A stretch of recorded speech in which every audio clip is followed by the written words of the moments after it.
xildhibaan Cabdilaki Xasan Xaaji Nuur oo kamid ah xildhibaanada ugu firfircoon golaha deegaanka degmada Burco ayaa shalay galab loo sameeyay ciyaar sagootin ah oo isku arkeen qaar kamid ah kooxaha heerka koowaad ee ka ciyaara gudaha magaalada Burco. ciyaartani oo ahayd mid xiiso leh ayaa dhexmartay labada kooxood ee Alcayn iyo Carwahan oo ka dhacday garoonka cagaaran ee Burco Sports ayaa ka hor intii aan ciyaartaasi bilaamin waxa ciyaartoydii halkaasi uga mahadnaqeen xildhibaan Cabdilaki Xasan Xaaji Nuur sida uu mar walba u garab taagan yahay dhalinta sportiska gobolka Togdheer waxaana yareeyay sagootin halkaasi uga soo jeediyeen xildhibaanka munaasabaddan oo ahayd munaasabadaan ku sii sagootinayno xildhibaan kamid ah xildhibaanada golaha deegaanka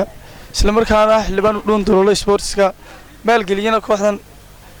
kabtaanka anigu aan ka ahay xildhibaankaas magaciisa la yiraahdo xildhibaan Cabdilaki munaasabaddan sagootinta xildhibaanku ku soo qalin jibinayo jaamacadda magaalada Addis Ababa ee caasimadda waddanka Itoobiya xasan Cabdiraxmaan Laki xafladan oo aanu ugu talagalay xildhibaanka oo first bachelor degree-giisii koowaad ka dhameeyay jaamacadda Addis University isla markaana uu testimoniga jaamacadda ku soo qaadanayo magaalada Addis Ababa ee waddanka Itoobiya xildhibaanka waxaan leenahay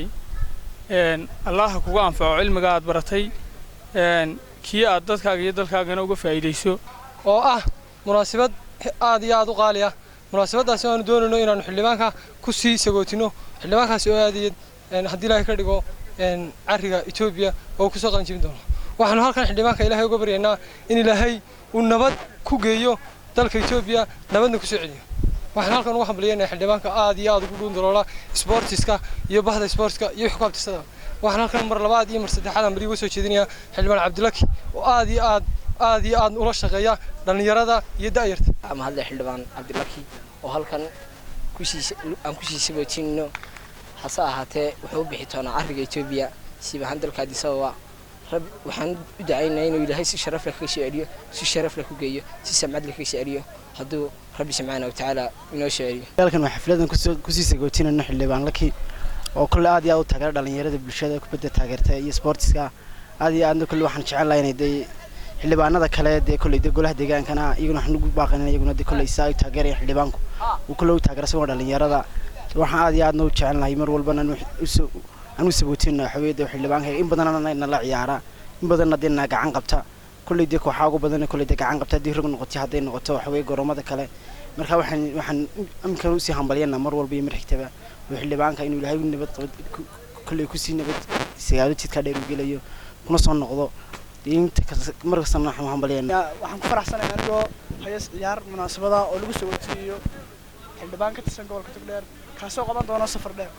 marka waxaan leeyahay hambalyo Ilaahayna waxaan uga baryaa khayr inuu safarka ka siiyo ugu dambeyntiina xildhibaan Cabdilaki Xasan Xaaji Nuur oo soo afmeeray hadal ayaa u mahad celiyay dhammaan ciyaartoyda ka ciyaaraysay garoonka isagoo dhinaciisana ka dareen celiyay ciyaarta sagootinta ee uu sameeyay labadani koox naadiga xanad xafladan sagootinta ee qiimaha iyo qaayaha leh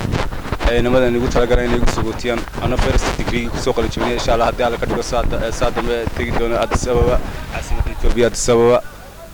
aad iyo aad bay ugu mahadsan yihiin ku faraxsanahay inay munaasabadan qiimaha leh ay qabteen